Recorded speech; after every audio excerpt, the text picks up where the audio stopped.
ಕರ್ತನಲ್ಲಿ ಪ್ರೀತಿಯ ಆಸರೆ ಟಿವಿ ವೀಕ್ಷಕರೆಲ್ಲರಿಗೂ ಅಮೋಘ ಚರಿತ್ರೆ ಈ ಕಾರ್ಯಕ್ರಮದಲ್ಲಿ ನಿಮ್ಮನ್ನು ಆತ್ಮೀಯವಾಗಿ ಸ್ವಾಗತಿಸ್ತೇವೆ. ಪ್ರೀತಿಯ ದೇವಜನರೇ, ಅನೇಕ ಸಂಚಿಕೆಗಳ ಹಾಗೆ ನಾವು ಯೇಸು ಕ್ರಿಸ್ತನ ಜೀವನ ಚರಿತ್ರೆಯನ್ನು ನಾವು ಕಲಿತಾ ಇದ್ದೇವೆ. ಈ ಒಂದು ಕಲಿವಿಕೆಯಲ್ಲಿ ಕಳೆದ ಸಂಚಿಕೆಯಲ್ಲಿ ನಾವು ಯಾಯೀರನ ಮಗಳ ಸತ್ತದಿಂದ ಎಬ್ಬಿಸಿದ್ದು ಮತ್ತು ರಕ್ತಕುಸುಮ ರೋಗಿಯ ಸೌಖ್ಯತೆಯ ಬಗ್ಗೆ ನಾವು ನೋಡಿಕೊಂಡೆವು. ಅದರ ಅನೇಕ ಆತ್ಮಿಕ ಸತ್ಯವನ್ನು ನಾವು ತಿಳ್ಕೊಳ್ಳಿಕ್ಕೆ ಸಾಧ್ಯವಾಯಿತು. ಇವತ್ತು ಕೂಡ ಕಲಿವಿಕೆಯನ್ನು ನಾವು ಮುಂದುವರಿಸಲಿಕ್ಕೆ ಬಯಸ್ತೇವೆ. ನಮ್ಮದಲ್ಲಿ ಕಲಿಸಿಕೊಡುವುದಕ್ಕಾಗಿ ಬೆಂಗಳೂರಲ್ಲಿ ಸೇವೆ ಮಾಡ್ತಿರುವಂಥ ಪಾಸ್ಟರ್ ಸಜೀವ್ ವರ್ಗೀಸ್ ಅವರಿದ್ದಾರೆ. ಯೇಸು ಕ್ರಿಸ್ತನ ನಾಮದಲ್ಲಿ ಅವರನ್ನು ಸ್ವಾಗತಿಸೋಣ.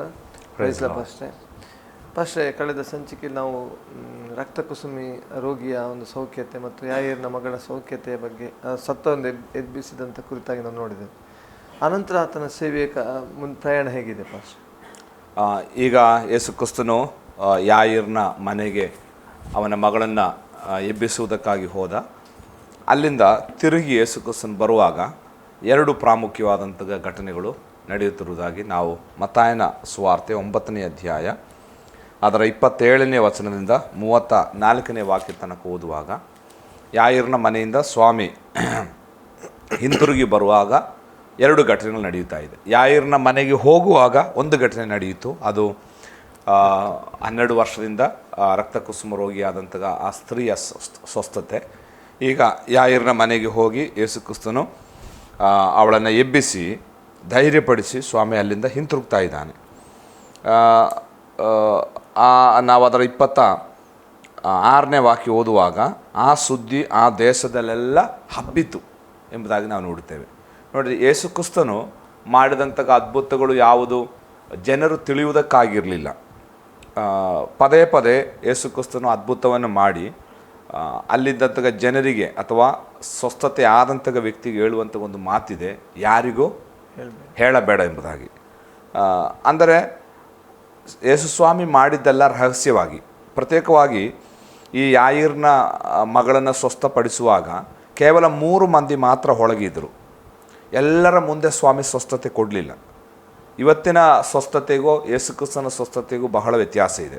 ಇವತ್ತು ಜನರನ್ನೆಲ್ಲ ಕರೆಸಿ ನಾವು ಎಲ್ಲರಿಗೆ ತೋರಿಸಿ ಸ್ವಸ್ಥತೆ ಕೊಡ್ತಾ ಇದ್ದೇವೆ. ಬೇಕಾದರೆ ಯೇಸು ಸ್ವಾಮಿಗೆ ಆ ಮಗಳನ್ನು ಹೊರಗೆ ತಂದು, ಬಾಡಿಯನ್ನು ಹೊರಗೆ ತಂದು ಎಲ್ಲರ ಮುಂದೆ ಎಬ್ಬಿಸ್ಬೋದಿತ್ತು. ಒಂದು 100-300 ಮಂದಿ ಅದನ್ನು ನೋಡ್ಬೋದಿತ್ತು. ಆದರೆ ಯೇಸು ಕ್ರಿಸ್ತನು ಕೇವಲ 3 ಮಂದಿಯೊಳಗೆ ಆ ಮನೆಯೊಳಗೆ ಹೋಗಿ ಬಾಕಿ ಎಲ್ಲರನ್ನ ಅಲ್ಲಿಂದ ಹೊರಗಟ್ಟಿ ಆಕೆಯನ್ನು ಸತ್ತ ಆ ಹುಡುಗಿಯನ್ನು ಎಬ್ಬಿಸ್ತಾ ಇದ್ದಾಳೆ.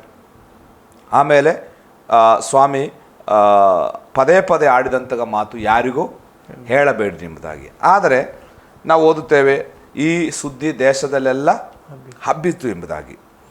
ಅಂದರೆ ನಮ್ಮ ಇಂಟೆನ್ಷನ್, ನಮ್ಮ ಗುರಿ ಎಲ್ಲರೂ ತಿಳಿಯುವುದಕ್ಕಾಗಿರಬಾರ್ದು. ಸ್ವಾಮಿ ಎಲ್ಲ ರಹಸ್ಯವಾಗಿ ಮಾಡಲಿಕ್ಕೆ ಶ್ರಮಿಸ್ತಾ ಇದ್ದ.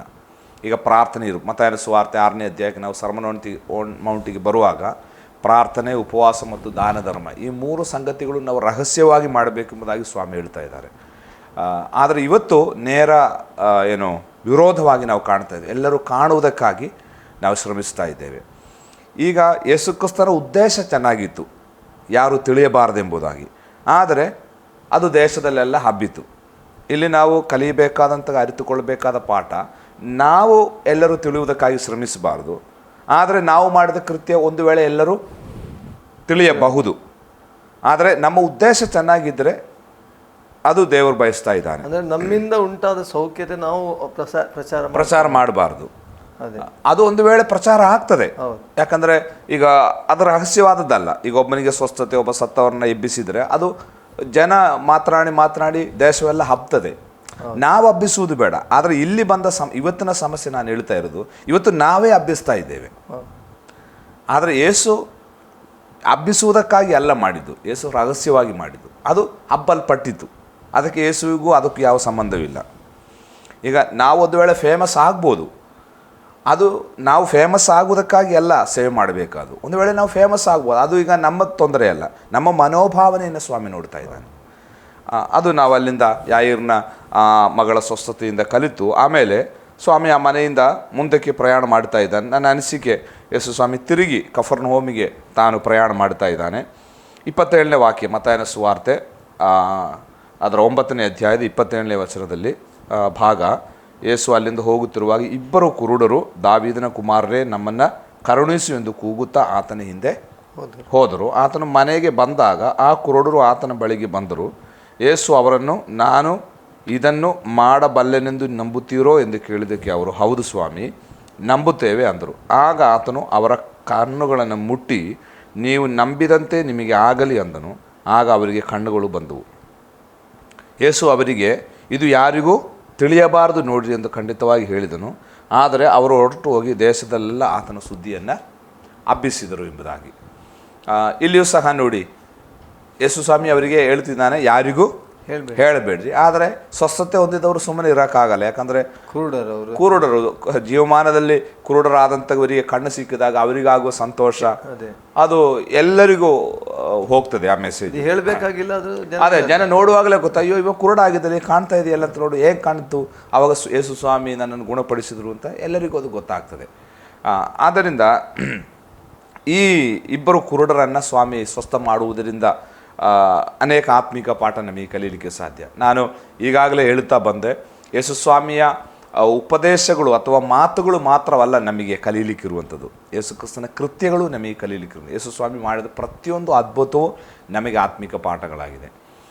ಯೇಸು ಸ್ವಾಮಿ ಸುವಾರ್ತೆಗಳಲ್ಲಿ 4 ಕುರುಡರಿಗೆ ಕಣ್ಣು ಕೊಟ್ಟದ್ದಾಗಿ 4 ಸಂದರ್ಭ ನಾವು ಸುವಾರ್ತೆಗಳಲ್ಲಿ ಕಲಿತೇವೆ. ಅದರಲ್ಲಿ ಒಂದು ಪ್ರತ್ಯೇಕವಾದ ಸಂದರ್ಭವಾಗಿದೆ ಇದು, ಇಬ್ಬರು ಕುರುಡರಿಗೆ ಕಣ್ಣು ಕೊಟ್ಟದ್ದು. ಆಮೇಲೆ ಯೆರಿಕೋವಿನಿಂದ ತಿರುಗಿ ಬರುವಾಗ ಬಾರ್ತಿಮಾಯಿ ಎಂಬಂತಹ ತಿಮಾಯಿನ ಮಗನಾದ ಬಾರ್ತಿಮಾಯಿ ಕಣ್ಣು ಕೊಡ್ತಾ ಇದ್ದಾನೆ. ಮತ್ತು ಏನು ಮೂಕನು ಕುರುಡನೂ ಆದ ವ್ಯಕ್ತಿ ಕಣ್ಣು ಕೊಡ್ತಾ ಇದ್ದಾನೆ. ಹಾಗೆ 4 ಸಂದರ್ಭ ಬೈಬಲ್ನಲ್ಲಿ ನಾವು ಕಾಣ್ತೇವೆ. ಇಲ್ಲಿ ಇವರು ಯೇಸು ಸ್ವಾಮಿ ಹಿಂದೆ ಕೂಗುತ್ತಾ, ದಾವೀದ ಕುಮಾರರೇ, ನಮ್ಮನ್ನು ಕರುಣಿಸು ಎಂದು ಕೂಗುತ್ತಾ ಆತನ ಹಿಂದೆ ಹೋದರು ಎಂಬುದಾಗಿ. ಇಲ್ಲಿ ನಾವು ಗಮನಿಸಬೇಕಾದಂತಹ ಕೆಲವು ಆತ್ಮಿಕ ಸಂಗತಿಯಲ್ಲಿ ಒಂದು, ಅವರ ಪ್ರಾರ್ಥನೆ ನೀವು ಗಮನಿಸಿದರೆ, ನಮ್ಮ ಮೇಲೆ ಕರುಣಿಸು, ಹಾವ್ ಮರ್ಸಿ ಅಪಾನ್ ಅಸ್, ನಮ್ಮ ಮೇಲೆ ಕರುಣೆ ತೋರು ಅಂತ ಅವರು ಪ್ರಾರ್ಥನೆ ಮಾಡ್ತಾ ಇದ್ದಾರೆ.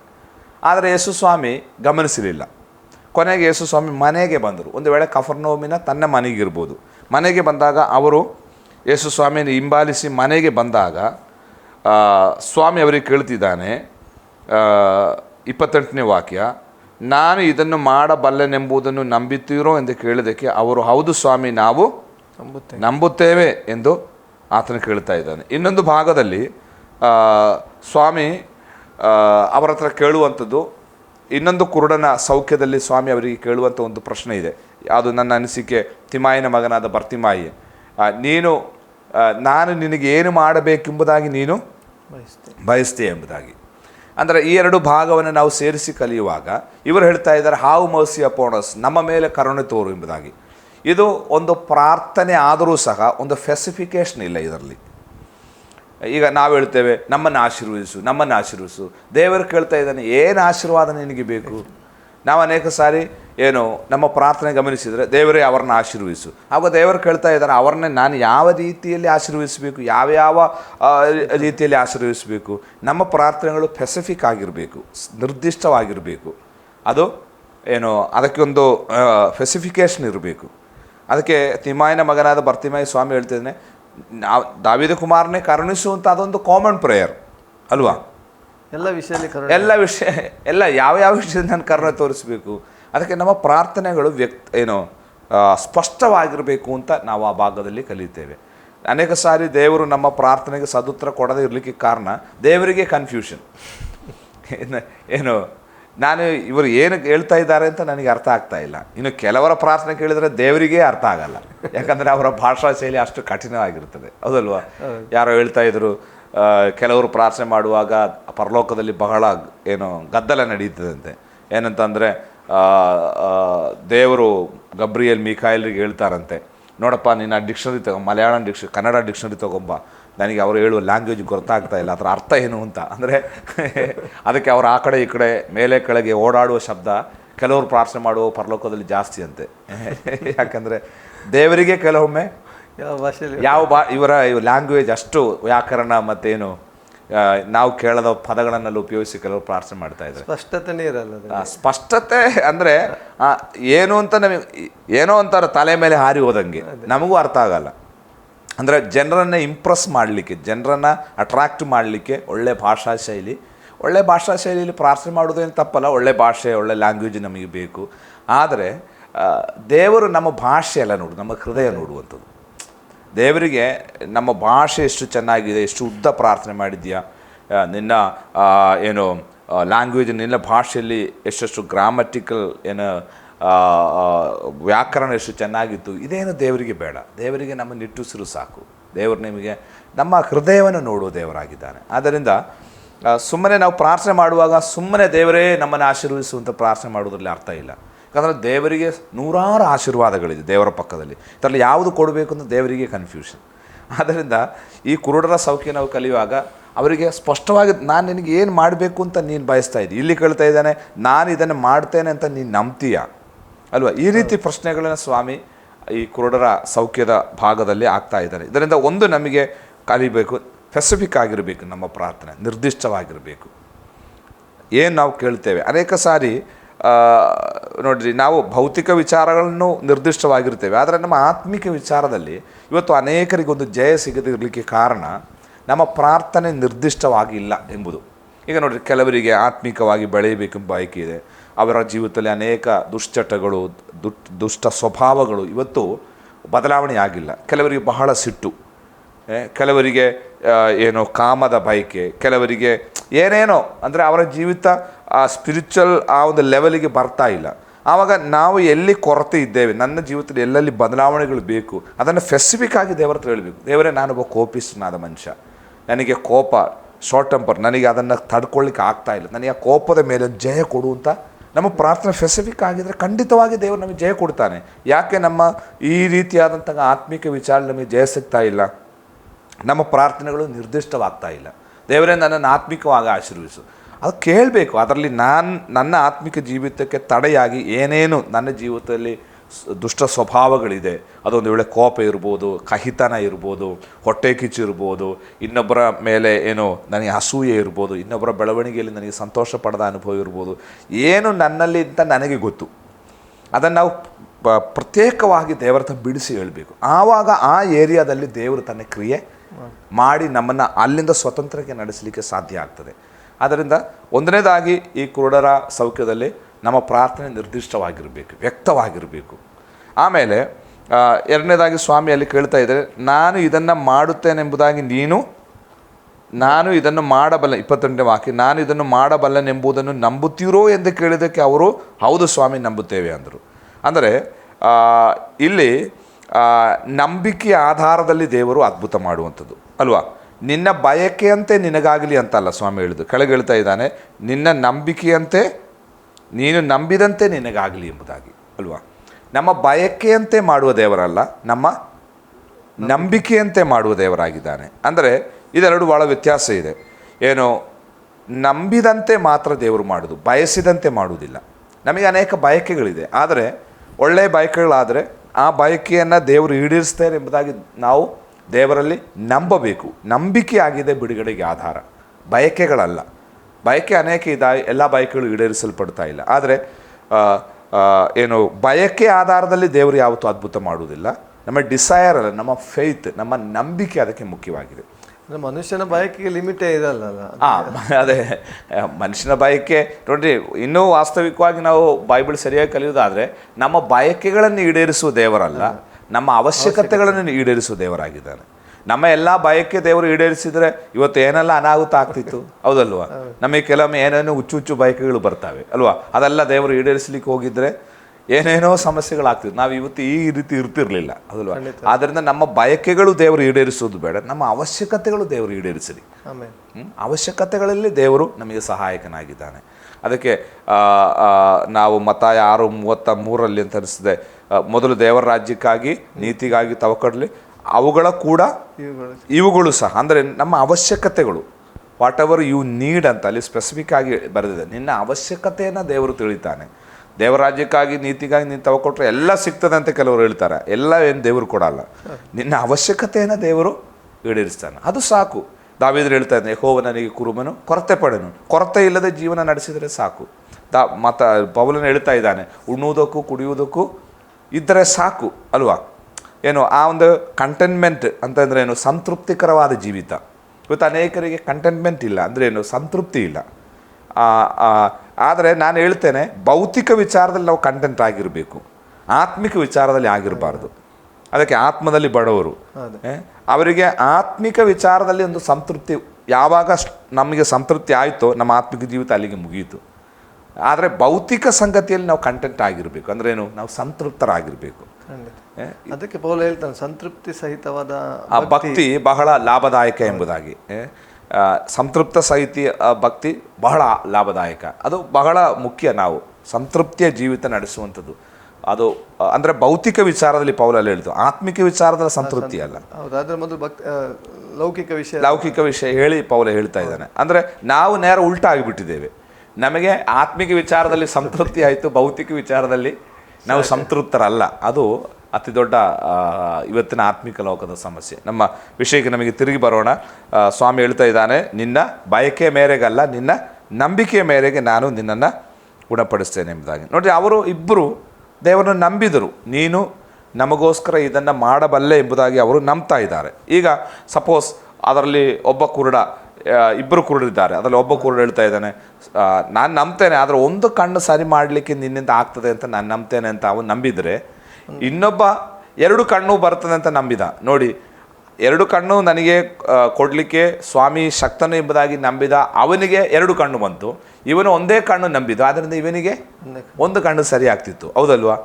ಇವತ್ತು ಅನೇಕರು ನಂಬುವ ಆಧಾರದಲ್ಲಿ, ನಾನು ಯಾವುದೋ ಒಂದು ಎಪಿಸೋಡಲ್ಲಿ ಹೇಳಿದೆ, ನಾವು ತಂದ ಪಾತ್ರೆಯ ಅಳತೆ ಮೇರೆಗೆ ದೇವರು ತುಂಬಿಸುವಂಥದ್ದು ಅಲ್ವಾ? ಅಂದರೆ ನಮ್ಮ ನಂಬಿಕೆ ಆಧಾರದ ಮೇರೆಗೆ ದೇವರು ಕ್ರಿಯೆ ಮಾಡುವಂಥದ್ದು. ದೇವರು ಯಾವತ್ತೂ ಪಕ್ಷಪಾತಿ ಅಲ್ಲ. ದೇವರು ಯಾವತ್ತೂ ಏನು ಮುಖ ನೋಡಿ ಒಬ್ಬರಿಗೆ ಜಾಸ್ತಿ ಇನ್ನೊಬ್ಬರಿಗೆ ಕಡಿಮೆ ಕೊಡುವುದಿಲ್ಲ. ದೇವರು ಎಲ್ಲರನ್ನೂ ಒಂದೇ ರೀತಿ ಪ್ರೀತಿಸುವ ದೇವರಾಗಿದ್ದಾನೆ. ಯಾಕೆ ಕೆಲವರಿಗೆ ಜಾಸ್ತಿ ಆಶೀರ್ವಾದ, ಕೆಲವರಿಗೆ ಕಡಿಮೆ ಆಶೀರ್ವಾದ? ನಮ್ಮ ನಂಬಿಕೆ ಆಧಾರದಲ್ಲಿ ದೇವರು ಕಾರ್ಯ ಮಾಡುವಂಥದ್ದು. ಅವನಲ್ಲಿ ಜಾಸ್ತಿ ನಂಬಿಕೆ ಇದೆ, ದೇವರು ಅವನ್ನು ಜಾಸ್ತಿ ಉಪಯೋಗಿಸ್ತಾ ಇದ್ದಾನೆ, ಆಶೀರ್ವದಿಸ್ತಾ ಇದ್ದಾನೆ. ನನ್ನಲ್ಲಿ ಕಡಿಮೆ ನಂಬಿಕೆ ಇದೆ, ಆದ್ದರಿಂದ ನನ್ನ ನಂಬಿಕೆ ನಿನ್ನ ನಂಬಿಕೆ ಅಂತೆ, ಅಕಾರ್ಡಿಂಗ್ ಟು ಯುವರ್ ಫೈತ್. ಆ ನಂಬಿಕೆಯ ಮೇಲೆ ದೇವರಿಗೆ ಏನು ಮಾಡೋಕ್ಕಾಗಲ್ಲ. ಅದರಿಂದ ನಾವು ದೇವರನ್ನ ಆಳವಾಗಿ ನಂಬಬೇಕು. ಈ ನಂಬಿಕೆ ಬಗ್ಗೆ ನಾವು ಆಳವಾಗಿ ಕಲಿತರೆ, ನಂಬಿಕೆ ಕೇವಲ ಏನು ಸುಮ್ಮನೆ 10 ಸಾರಿ ನಂಬುತ್ತೇನೆ ಅಂತ ಹೇಳೋದು, ಅಥವಾ 10 ಸಾರಿ ನಂಬಿಕೆ ಹಾಡಾಡೋದು, ನಂಬಿಕೆ ಪ್ರಸಂಗ ಮಾಡುವುದಲ್ಲ. ನಂಬಿಕೆ by hearing the word of god ಅಂತ, ದೇವರ ವಾಕ್ಯ ಕೇಳುವುದರಿಂದ ನಮಗೆ ನಂಬಿಕೆ ಬರ್ತದೆ. ನಂಬಿಕೆಗೆ ಒಂದು ಆಧಾರ ಇದೆ. ಅಬ್ರಹಾಮನು ನಂಬಿದನು. ಏನು ದೇವರ ಅವನ ಹೇಳ್ತಾ ಇದ್ದಾನೆ, ನಿನ್ನೆ ಹೆಂಡತಿಯಾದ ಸಾರಳು ಬರೋ ವರ್ಷ ಒಂದು ಮಗುವನ್ನು ಹೆಡೆಯುವಳು ಎಂಬುದಾಗಿ. ನೋಡಿ, ಅದಕ್ಕೆ ಒಂದು ಆಧಾರ, ಒಂದು ವಾಕ್ಯ ಇದೆ, ನಂಬಿಕೆಗೆ ಆಧಾರ ಇದೆ, ಸುಮ್ಮನೆ ನಂಬುವಂಥದ್ದಲ್ಲ. ಇವತ್ತು ಅನೇಕರು ಸುಮ್ಮನೆ ಬಯಸಿದ್ದೆಲ್ಲ ಸಿಗ್ತದೆ ಅಂತೇಳಿ ನಂಬಿಕೆ ಅದನ್ನು ಬೇರೆ ಅರ್ಥದಲ್ಲಿ ಉಪಯೋಗಿಸ್ತಾ ಇದ್ದಾರೆ. ಕೆಲವರು ಹೇಳ್ತಾರೆ, ನಿಮಗೊಂದು ಇಲ್ಲದ ವಸ್ತುವನ್ನು ಇದೆ ಅಂತ ನೀವು ನಂಬಿರಿ, ಆವಾಗ ದೇವರು ಕೊಡ್ತಾನೆ ಅಂತ. ಅದೆಲ್ಲ ಏನು ದೇವರ ವಾಕ್ಯದ ಆಧಾರದಲ್ಲಿ ಅಲ್ಲ. ಒಬ್ಬ ಶ್ರೇಷ್ಠ ಅಪೊಸ್ತಲ ಇದ್ದ ವಿದೇಶದಲ್ಲಿ, ಅವರು ಹೇಳುವಂಥದ್ದು, ಒಂದು ಕಾರ್ ಇದೆ ಅಂತ ನೀವು ನಂಬಬೇಕು, ಆಮೇಲೆ ಅಲ್ಲಿ ಕಾರ್ ಇದೆ ಅಂತ ನೀವು ಇಮ್ಯಾಜಿನ್ ಮಾಡಿ ನೀವು ಕಾರ್ನ ಸುತ್ತಲೂ ನಡಿಬೇಕಂತೆ. ಕಾರ್ ಇದೆ, ಕಾರ್ನ ಒರೆಸಬೇಕು ಅಂತ. ಅಂದರೆ ಕಾರ್ ಇನ್ನೂ ಇಲ್ಲ, ಆದರೆ ನೀವು ಇಮ್ಯಾಜಿನ್ ಮಾಡಬೇಕು ಅಂತ. ನೋಡಿ, ಹಾಗೆ ಎಲ್ಲ ದೇವರು ವಾಕ್ಯದಲ್ಲಿ ಅದಕ್ಕೆ ಆಧಾರ ಇಲ್ಲ. ನಂಬಿಕೆಗೆ ಆಧಾರ ಇದೆ ವಾಕ್ಯ.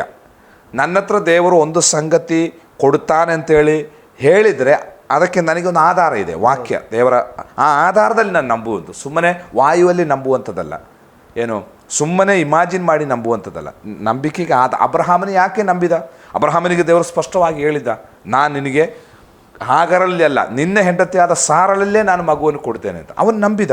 ಅದು ಅವನ ಲೆಕ್ಕಕ್ಕೆ ನೀತಿ ಎಂದು ಎಣಿಸಲ್ಪಟ್ಟಿತ್ತು. ಹೌದಲ್ವಾ? ಸುಮ್ಮನೆ ಅವನು ಇಮ್ಯಾಜಿನ್ ಮಾಡಿದಲ್ಲ.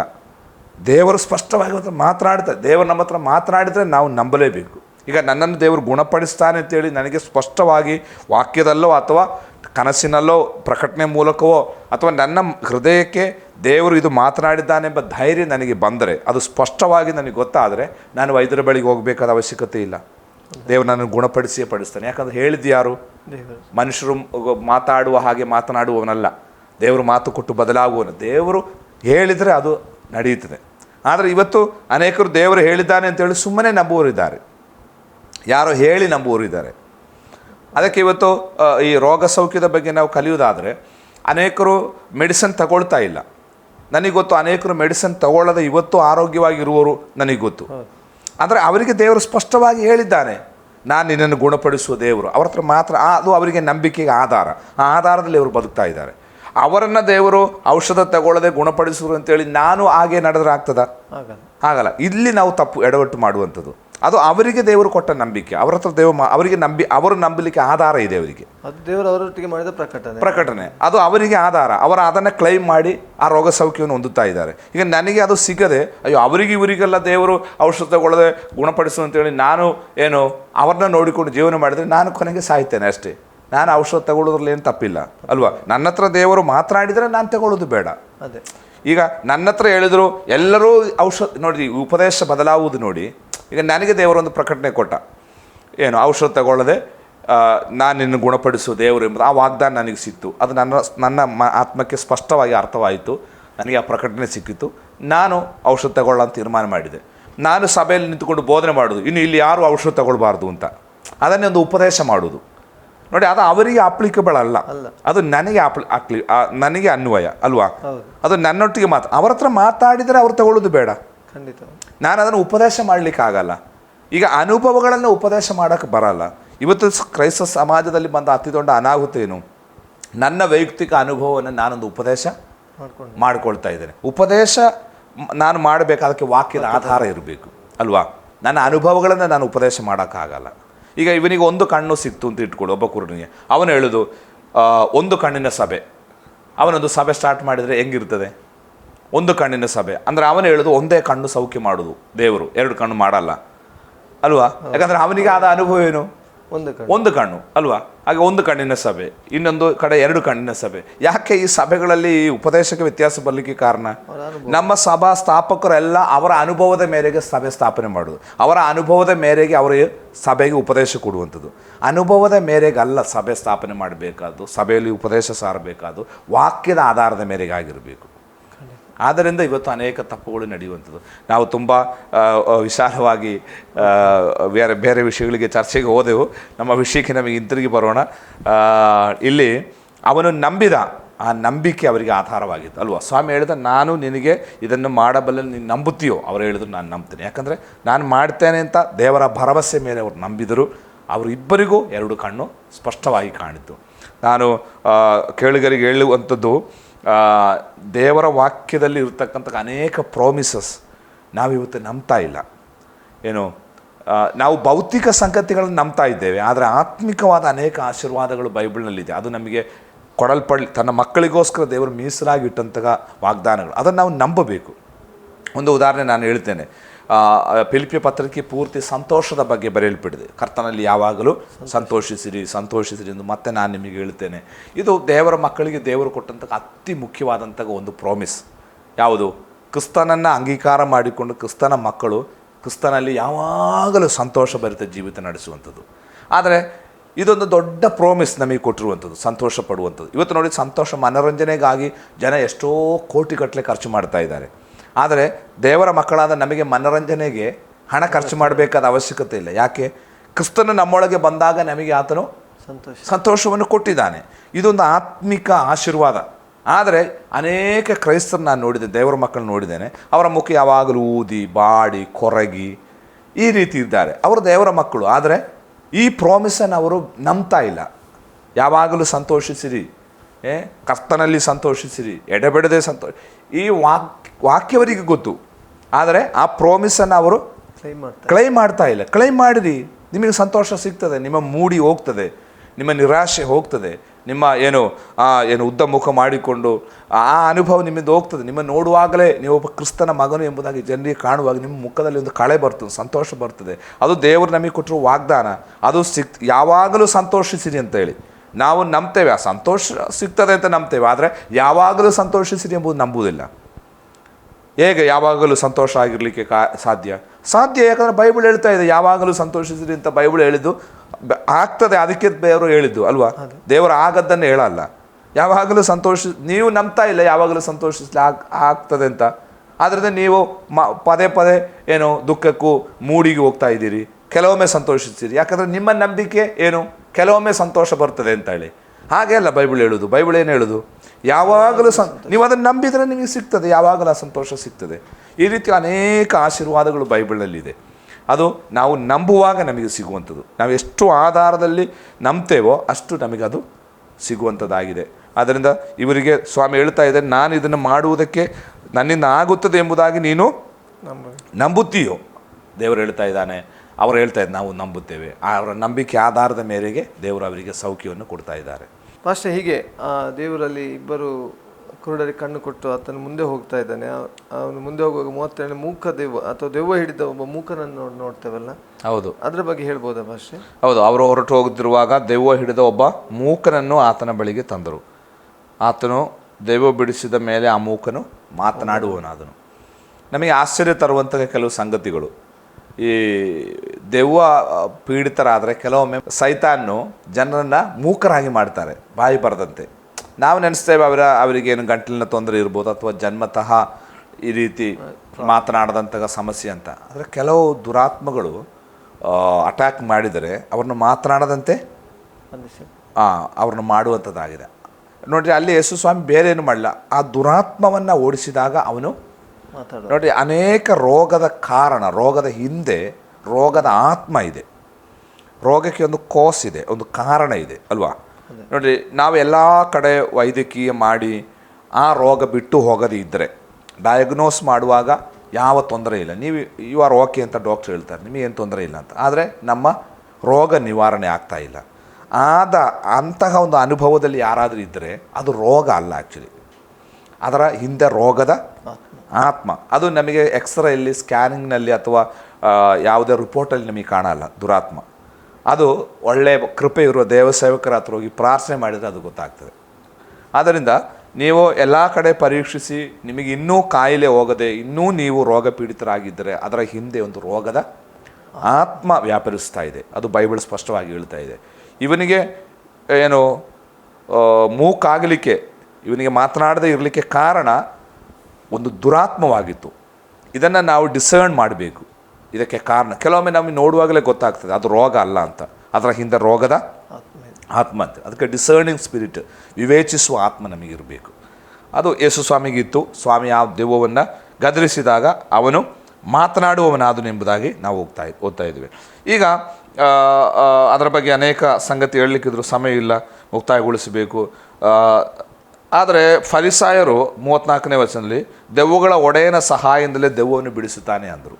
ಸ್ವಾಮಿ ಆ್ಯಕ್ಚುಲಿ ಬಿಡಿಸಿದ್ದು ದೆವ್ವಗಳ ಒಡೆಯನಿಂದ ಅಲ್ಲ. ಅವರು ಪದೇ ಪದೇ ಈಗಲೇ ಹಿಂದಿನ ಎಪಿಸೋಡ್ ನಾವು ನೋಡಿ ಬೆಲ್ಜಬೂಲ್ನಿಂದ ನೀನು ದೆವ್ವಗಳನ್ನು ಬಿಡಿಸ್ತಿದ್ದಿ ನೋಡ್ರಿ. ಆದರೆ ಅವನಿಗೆ ಸೌಖ್ಯವಾಯಿತು, ಸ್ವಾಮಿ ಅದಕ್ಕೇನು ತಿರುಗಿ ಮಾತನಾಡ್ತಾ ಇಲ್ಲ. ನಾನು ಪದೇ ಪದೇ ಗಮನಿಸಿದ ಸಂಗತಿ, ಯೇಸು ಸ್ವಾಮಿಗೆ ವಿರೋಧವಾಗಿ ದೋಷಾರೋಪಣೆ ಮಾಡಿಕೊಂಡವರು ಬಂದಾಗ ಸ್ವಾಮಿ ಅದಕ್ಕೆ ರಿಪ್ಲೈ ಕೊಡಲಿಕ್ಕೆ ಹೋಗ್ತಾ ಇಲ್ಲ. ಅವರ ಅಭಿಪ್ರಾಯವನ್ನು ಸ್ವಾಮಿ ಗಮನಿಸ್ತಾ ಇಲ್ಲ. ನೋಡಿರಿ, ಅನೇಕ ಸಾರಿ ಜನರ ಅಭಿಪ್ರಾಯಕ್ಕೆ ನಾವು ಬೆಲೆ ಕೊಡಬಾರ್ದು, ಅದನ್ನು ನಾವು ವೇಸ್ಟ್ ಡಬ್ಬಿಗೆ ಹಾಕಬೇಕು. ಜನರು ಒಂದು ವೇಳೆ ಸಕಾರಾತ್ಮಕ ಅಥವಾ ನಕಾರಾತ್ಮಕ ಅಭಿಪ್ರಾಯ ಹೇಳ್ಬೋದು, ಕೆಲವೊಮ್ಮೆ ನಮ್ಮನ್ನು ಹೊಗಳಿ ಅಭಿಪ್ರಾಯ ಹೇಳ್ಬೋದು, ತೆಗಳಿನೂ ಅಭಿಪ್ರಾಯ ಹೇಳ್ಬೋದು. ನಾವು ಜನರ ಅಭಿಪ್ರಾಯದ ಹಿಂದೆ ಹೋಗಬಾರ್ದು, ಅದನ್ನು ನಾವು ಡಸ್ಟ್ಬಿನ್ನಿಗೆ ಹಾಕಬೇಕು. ಅದನ್ನು ನಾವು ಮುಖ ಬೆಲೆಗೆ ತಗೊಳ್ಬಾರ್ದು. ವಾಸ್ತವಿಕವಾಗಿ ಯೇಸು ಸ್ವಾಮಿ ಹಾಗೆ ಮಾಡಿದ್ದು ಅಲ್ವಾ. ಯಾಕಂದರೆ ನಾನು ಯಾತಕ್ಕೋಸ್ಕರ ಇದನ್ನು ಮಾಡ್ತಾ ಇದ್ದೇನೆ ಎಂಬುದು ನನಗೆ ಗೊತ್ತಿದ್ದರೆ, ನಾನು ಪರ್ಫೆಕ್ಟು, ನನ್ನ ಉದ್ದೇಶವು ಶುದ್ಧವಾಗಿದ್ದರೆ ಜನ ಏನೇ ನನ್ನ ಬಗ್ಗೆ ಹೇಳಲಿ ನಾನು ಅದಕ್ಕೆ ಹೋಗಡಬೇಕಾದ ಅವಶ್ಯಕತೆ ಇಲ್ಲ, ಗಮನಿಸಬೇಕಾದ ಅವಶ್ಯಕತೆ ಇಲ್ಲ. ಸ್ವಾಮಿ ಅದನ್ನು ತಳ್ಳಿಬಿಟ್ಟು ಅವರ ದೋಷಾರೋಪಣೆಯನ್ನು ಲೆಕ್ಕಕ್ಕೆ ತೆಗೆದುಕೊಳ್ಳದೆ ಮುಂದಕ್ಕೆ ಹೋಗ್ತಿರುವುದಾಗಿ ನಾವು ನೋಡ್ತಾ ಇದ್ದೇವೆ. ಆಮೇಲೆ ನಾವು ಮುಂದಕ್ಕೆ ಹೋಗುವಾಗ ನಾವು ಮತ್ತಾಯನ ಮತ್ತು ಮಾರ್ಕನ ಸುವಾರ್ತೆಯ ಆಧಾರದಲ್ಲಿ ಯೇಸು ಸ್ವಾಮಿ ಮತ್ತೆ ನಜರೇತಿಗೆ ತಿರುಗಿ ಬರ್ತಾ ಇದ್ದಾನೆ. ನಜರೇತಿಗೆ ತಿರುಗಿ ಬಂದು ಅಲ್ಲಿನ ಸಭಾಮಂದಿರದಲ್ಲಿ ಮತ್ತೊಮ್ಮೆ ಸ್ವಾಮಿ ಮಾತನಾಡ್ತಾ ಇದ್ದಾನೆ. ಈಗಾಗಲೇ ನಾವು ಲೂಕನ ಸುವಾರ್ತೆ 4ನೇ ಅಧ್ಯಾಯದಲ್ಲಿ ಯೇಸು ಸ್ವಾಮಿ ಸಭಾಮಂದಿರದಲ್ಲಿ ಮಾತನಾಡಿದಾಗ ಸಂದೇಶದ ಕೊನೆಯಲ್ಲಿ ಅವರು ಆತನನ್ನು ಕಡಿದಾದ ಸ್ಥಳದಿಂದ ತಲೆ ಕೆಳಗಾಗಿ ದೂಡಿ ಹಾಕಲಿಕ್ಕೆ ಶ್ರಮಿಸಿದ್ದಾಗಿ ನಾವು ನೋಡ್ತೇವೆ, ತನ್ನ ಸ್ವಂತ ಊರಿನವರು. ಆಮೇಲೆ ಮತ್ತೊಮ್ಮೆ ಸ್ವಾಮಿ ನಜರೇತಿಗೆ ಬರ್ತಾ ಇದ್ದಾನೆ. ನೀವು ಮಾರ್ಕನ ಸುವಾರ್ತೆ 6:1, ಮತ್ತಾಯನ ಸುವಾರ್ತೆ 13:54 ಓದುವುದಾದರೆ ಆ ಭಾಗಗಳಲ್ಲಿ ನಾವು ಇದನ್ನು ಕಾಣ್ತೇವೆ.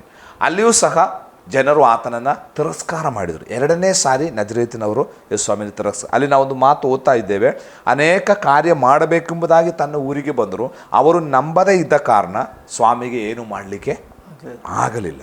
ನೋಡಿರಿ, ದೇವರಿಗೆ ನಮಗೋಸ್ಕರ ಅನೇಕ ಕಾರ್ಯ ಮಾಡಬೇಕೆಂಬುದಾಗಿ ದೇವರಿಗೆ ಪ್ರೊಜೆಕ್ಟ್ ಇದೆ. ನಮ್ಮ ಕುರಿತಾಗಿರುವ ದೇವರ ಪ್ರಾಜೆಕ್ಟ್ ನಾವು ಊಹಿಸುವುದಕ್ಕಿಂತಲೂ ಮಿಗಿಲಾದದ್ದು. ಆದರೆ ನಮ್ಮ ಕಡೆಯಿಂದ ಅದಕ್ಕೆ ಸಕಾರಾತ್ಮಕವಾದಂತಹ ಸಮೀಪನೆ ಅಥವಾ ನಾವು ಅದಕ್ಕೆ ಸ್ಪಂದಿಸದೇ ಇರುವುದೇ ದೇವರ ಈ ಎಲ್ಲ ಆಶೀರ್ವಾದವನ್ನು ನಾವು ಹೊಂದದೇ ಇರಲಿಕ್ಕೆ ಕಾರಣ. ಈಗ ನಜರೇತಿನವರ ಮೇಲೆ ದೇವರಿಗೆ ಎಲ್ಲ ಊರಿನವರಿಗಿಂತಲೂ ಪ್ರೀತಿ ಮತ್ತು ಆಸಕ್ತಿ ಜಾಸ್ತಿ. ಯಾಕಂದರೆ ತಾನು 30 ವರ್ಷ ಬೆಳೆದ ಊರದು. ಅಲ್ಲಿ ತನಗೆ ಅನೇಕ ಕಾರ್ಯ ಮಾಡಬೇಕೆಂಬುದಾಗಿ ಬಯಕೆ ಇದೆ. ಅಲ್ಲಿನ ಜನರು ಸ್ವಸ್ಥತೆ, ಆಶೀರ್ವಾದ, ಪರಲೋಕ ರಾಜ್ಯಕ್ಕೆ ಬರಬೇಕೆಂಬುದಾಗಿ ಬಯಕೆ ಇದೆ.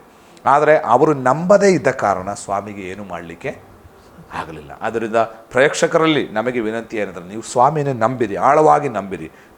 ನಿಮ್ಮ ಕುರಿತಾಗಿ ದೇವರಿಗೆ ಸಣ್ಣ ಯೋಚನೆಗಳಲ್ಲ, ದೊಡ್ಡ ದೊಡ್ಡ ಯೋಚನೆಗಳಿದೆ. ಅದೆಲ್ಲ ನಿಮ್ಮ ಜೀವಿತದ ಮೂಲಕ ದೇವರು ಮಾಡಬೇಕಾದರೆ, ನಿಮ್ಮ ಮೂಲಕ ದೇವರು ಮಹಿಮೆಯನ್ನು ಹೊಂದಬೇಕಾದರೆ ನಮ್ಮಿಂದ ಒಂದು ಸಕಾರಾತ್ಮಕ ನಂಬಿಕೆ ಬೇಕು. ಆ ನಂಬಿಕೆ ಆಧಾರದಲ್ಲಿ ಮಾತ್ರವೇ ದೇವರಿಗೆ ಏನಾದರೂ ಮಾಡಲಿಕ್ಕೆ ಸಾಧ್ಯ. ಪ್ರೀತಿಯ ವೀಕ್ಷಕರೇ, ಇವತ್ತಿನ ಕಾರ್ಯಕ್ರಮದಲ್ಲಿ ನಾವು ಭಾಳಷ್ಟು ವಿಚಾರಗಳನ್ನು ತಿಳ್ಕೊಳ್ತಾ, ದೇವರು ನಂಬಿದ ಅಂತ ಇಬ್ಬರು ಕುರುಡರಿಗೆ ಸೌಖ್ಯ ಕೊಟ್ಟದ್ದು ಮತ್ತು ಮೂಕ ದೆವ್ವವನ್ನು ಬಿಡಿಸಿದಂಥ ವಿಷಯದಲ್ಲಿ ನಾವು ಅನೇಕ ಆತ್ಮಿಕ ಸತ್ಯಗಳನ್ನು ತಿಳ್ಕೊಂಡೆವು. ಹಾಗೆ ನಂಬದ ಹೋದ ಕಡೆಯಲ್ಲಿ ದೇವರಿಗೆ ಅದ್ಭುತ ಮಾಡಲಿಕ್ಕೆ ಸಾಧ್ಯವಾಗಲಿಲ್ಲ. ನಮ್ಮ ದೇವರು ನಂಬುವ ಸರ್ವಶಕ್ತನಾಗಿದ್ದಾನೆ. ನಮ್ಮ ವಿಷಯದಲ್ಲಿ ಆತನ ಅದ್ಭುತ ಮಾಡುತ್ತಾನೆ ಎಂಬುದಾಗಿ ಹೇಳುತ್ತಾ ಇವತ್ತಿನ ಕಾರ್ಯಕ್ರಮ ನಾವು ಮುಗಿಸ್ಲಿಕ್ಕೆ ಬಯಸ್ತೇವೆ. ನಮ್ಮದಲ್ಲಿ ಆಸರೆ ಟಿವಿಯಲ್ಲಿ ವಿಸ್ತಾರವಾಗಿ ನಮಗೆ ಯೇಸು ಕ್ರಿಸ್ತನ ಜೀವನ ಚರಿತ್ರೆ ಕಲಿಸುತ್ತಿರುವಂಥ ದೇವಸೇವಕರಿಗೆ ಆಸರೆ ಟಿವಿ ಪರವಾದ ವಂದನೆಗಳು. Praise Lord. ಇನ್ನೊಂದು ಸಂಚಿಕೆಯಲ್ಲಿ ಬರುವವರೆಗೆ ನಿಮ್ಮ ನೆಚ್ಚಿನ ಆಸರೆ ಟಿವಿ ವೀಕ್ಷಿಸ್ತಾ ಇರಿ. ವಂದನೆಗಳು.